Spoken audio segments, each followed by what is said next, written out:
Hey guys, so a couple days ago, me and my best friend were talking, and they mentioned how they don't really like moths, which is a huge travesty, I know. So, in retaliation, I'm going to be character designing some moths. And I know what you're thinking, this has probably been overplayed a lot. I feel like moths as a collective whole became cute over the years, and I'm really proud of that. But I also agree it's kind of an overdone idea, so I thought to make it a little bit more interesting, I would throw in a prompt with it because I feel like the best character designs you can tell were made for a specific genre or story in mind, and I think incorporating another prompt with a moth would be really interesting. And here we got some lovely prompts. These are like a lot of the genres that I personally love, so I feel like incorporating this into a design would be really fun, and maybe I could throw in some tips on how I would handle this if you were to actually make this into a character. Fantasy adventure. Okay, I feel like this one is pretty easy, but I could just be like, overestimating myself. It's really easy to make fantastical different designs considering all of the like fantasy mediums we got going on, and I'm able to find inspiration from like books and games now, which is really cool. But yeah, I really like that one. That was a really good one. Okay. Oh dear lord. Oh no. Okay, so I put this prompt in specifically for like Left 4 Dead 2 and like Resident Evil and like The Last of Us kind of zombie designs, which I find really cool. But ooh, making a moth zombie, that's gonna be fun. Oh, okay, I can't wait for that. Ooh, okay. Ooh, I'm kind of excited for this one. Okay, for this one I had in mind, I specifically wanted to put in like jrpg's protagonist, because the protagonists in a lot of like jrpg horror games have a very like dainty design to them because they want you to feel like scared and vulnerable, which I think would be a really cool art style. Wow, okay, so you got a good list over here, and it's going to be really fun, or at least I hope it'll be, but we are going to try our best, as we always do. So for all the character designs, I decided to pick the pus moth just because I feel like it's a really cute moth. Look at him, he's so little cute. And I think that showing the same moth through different character designs and being able to see which parts I pick and choose for every genre would be really interesting. I obviously didn't do the same idea for every single character, and I think showing this off through the same moth would be a really cool idea. And before I even start on the character design, I did a lot of research, like a lot of research. I did like at least a page worth of research for every single idea I had. It included everything from like how large it is, the flight season, which apparently was like May to June, so it's very like springtimey animal. It lives in the woodlands, what the eggs and the caterpillar looks like, what's its flight pattern, and what diet do they have, how long do they live. They're mostly harmless apparently. They have a really gray-white exterior, which is weird because some of their caterpillars have like a really orange cool detail to them. Getting the facts that I know from this animal and then being able to translate them through physical elements to put them on each design is a really cool way to show that you've done research and you know your shit through a character design. And that's what I tried to do with every one of them, and I feel like this is just one of the best ways you can character design and tell a story through a character if you're doing it as a part of another motif. So along with that research, I also wanted to incorporate different references from every prompt. So for a fantasy character, I was looking at like Legend of Zelda fashion because goddamn, they just look all pretty, and I also feel like it's a really good jumping off point to start with. I also just looked up other stuff like Narnia and Lord of the Rings type of fashion, just the generic fantasy character kind of fit, you know? Zombie boss, I looked at like Resident Evil and Left 4 Dead 2 and all those like cool monsters from Last of Us. I feel like goddamn, my history is so weird now, guys, but it kind of made up for it because I think that design came out really cute. And obviously for JRPGs, I looked at other JRPG horror game protagonists, especially the one from Fatal Frame. That she is so pretty, guys. I'm sorry, I kind of just procrastinated and started looking at her more, but that was kind of the other references I did for the other characters. I also just looked at a lot of them on like Pinterest and other Google searches, so just utilizing the sources that you have, especially Google and Pinterest, would help a lot, especially because with Pinterest you're able to pin them and save them into different folders so that you're able to reference them again. I think just keeping track of all your references would also be really helpful if you really needed to hone in on a character design. And still, even before I started drawing, I did a lot of brainstorming, so with every character design I did like a good at least 1 page of drafts for all of them. I wanted to do drafts of like how I would incorporate the antennas, what the hair would look like, how I was able to unify the like furriness on all of them without them looking all samesies, how I was able to show off different motifs and shapes, especially the long shape of the wings. I wanted to incorporate that shape into at least as many of them as possible. How a lot of their like feet look, a lot of the antenna elements of them are going to be really weird. How I was going to incorporate some of the stripiness elements of the patterns, and brainstorming as many ideas as you can. The thing that I learned from art school is to never stick with your first first idea, because you kind of bubble yourself in and trapping yourself into one singular idea instead of just making as many of them as possible and then just picking the best ones. Creating a really good character design based on the sum of a lot of parts, I think, is the best way to do it. And then from then on, I was able to, you know, go ahead and do my little trial and error, aka actually drawing it out. So for fantasy adventure, I was trying really hard to incorporate the like wing design without just giving him wings. So I thought it'd be really cool to incorporate a shoulder pad that had kind of the wing aspect of it, but like layered, so it did kind of look like feathered shoulder pad, and then alongside poking out of it from the cloak. I obviously didn't want to give them wings because that would be too obvious, but having the cloak be part of the furriness and the pattern of the moth I feel like was really cool. It's a woodland moth, so I wanted to incorporate like a wooden mask alongside the like eye design. I feel like just giving him dark eyes was kind of on the point, but having like a woodland mask with like only dark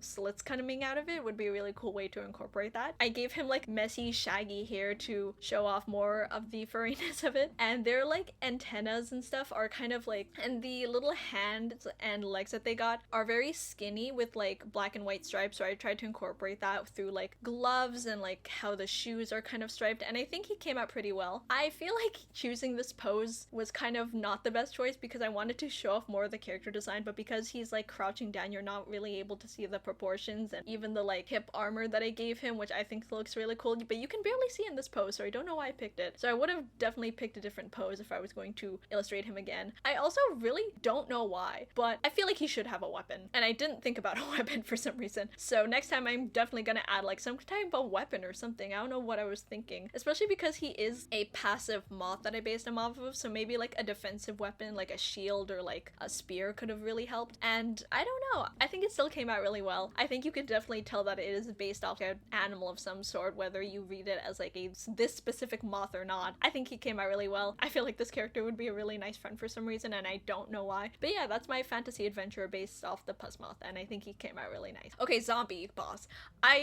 Listen guys, my search history is really messed up from looking at stuff for this guy, but I think it came out beautifully. So I based the body shape off like a charger or like a tank from Left 4 Dead 2, just because compared to other moth, this one is more on the larger side, so I translated that through, you know, the large build. I didn't really want to give them wings, but I think having at least like one wing poking out from like bones and stuff would look really cool, especially because I feel like this would be a design you would see from like an infected zombified zoo, especially if it's a zookeeper that got infected by this. I think that was the story I was kind of going for. On the backside you see like furry stuff, and I wanted to make it look more like moss, like the cloak from the other fantasy character would kind of just be, you know, repeating too much. And because it's still like a woodland moth and it is during springtime and stuff, having moss and like mushrooms grow out of it would be a really cool way to show like the decay of the zombie, but also just more furry elements, which I think looks really cool. I don't know how to incorporate the antennas in this, so I kind of just gave him generic horns. That's, you know, my B. We all have to take L's sometime, and this was mine, okay? I don't know how to do it, but I'm probably gonna try again if I were to design him again, which I probably will. He has like these eggs coming out of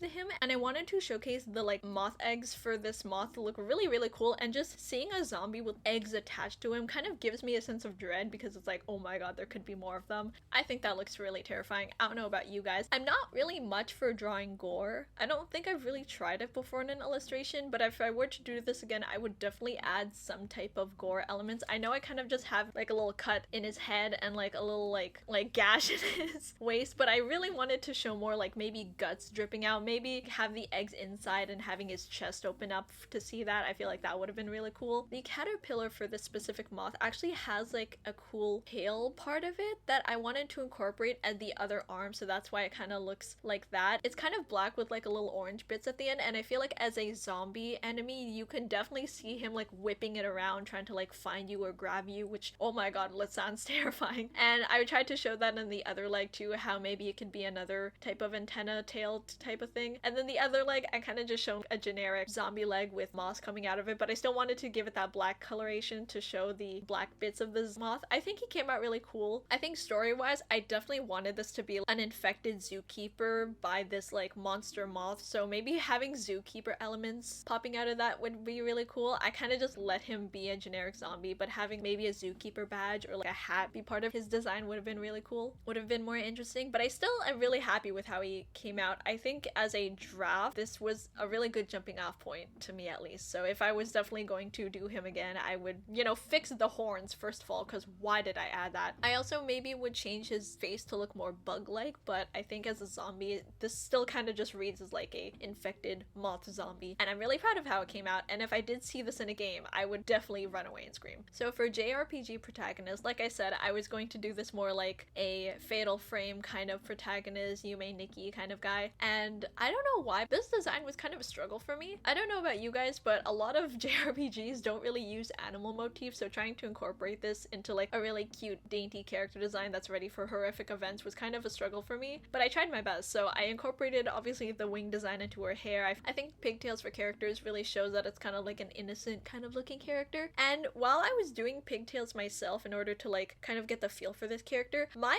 hair was sticking up through the hair tie in a way that kind of pointed it up, and I feel like that is how I wanted to incorporate the antennas into it. I didn't just want to give her a headband and slap on antennas into it because I feel like that would just look more costumey and not more character designy, and I think this really came out really well. You definitely got the silhouette of like the antennas poking out, and maybe I should have done a little more to have like more of the spinal looking antennas, but I think it still came out really nice. Because it is a spring type moth, I feel like putting her in like a wintry setting would be really interesting to show that she is, you know, not of this area, and to give her more sense of dread, as a lot of RPGs do, with like getting a cutesy little character and putting her in like horrific areas is what makes a lot of these JRPGs feel really creepy to me. Like she's definitely out of place, so I wanted to put her in like a wintry setting in order to showcase that. So I gave her like a winter coat, and I gave her the furry coat in order to show off more of the pattern. I gave her like a really pretty flowy dress, as a lot of RPG characters apparently do. I don't know, while doing research for this, I didn't really realize how many of them wear like ankle length dresses, but they do, and it looks really cute, so I wanted to just hint at that. A lot of them also have fashion from like the early 2000s, like Japanese early 2000s, especially Fatal Frame. That's what's kind of just getting me going, but I didn't really want her to dress up too mature because I didn't want this character to read as younger. For her shoes, I kind of just left it basic as like the black and white socks, considering a lot of the other photo references that I've seen just kind of show the arms and legs as like black and white, and I still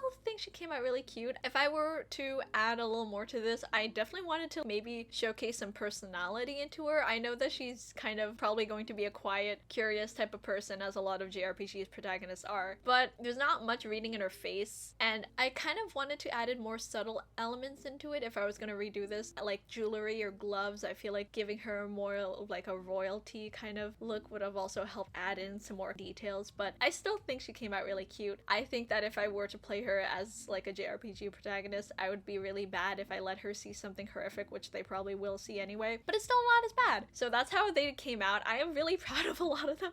It's so funny seeing them like all lined up in this one illustration because they kind of look like they're from the same game, but just like different parts of the same game. I don't know. But I think this challenge, I guess, was really fun. I did do it out of spite, but also I did learn a lot about my character design process through this, and maybe you can learn something about my character design process too. I'm obviously not the best. Even with these character designs, I feel like they could be elevated a lot, but just from these three alone and doing them all together, I hope this was an entertaining video, I think. I'm going to think of another way to spy my friends with videos, but I hope you guys enjoyed this, and maybe next time I'll try to go in depth on how I would illustrate them for a specific game and maybe model them myself or have a character sheet for them. I think this was really fun, and I hope you guys enjoyed, and I'll see you next time.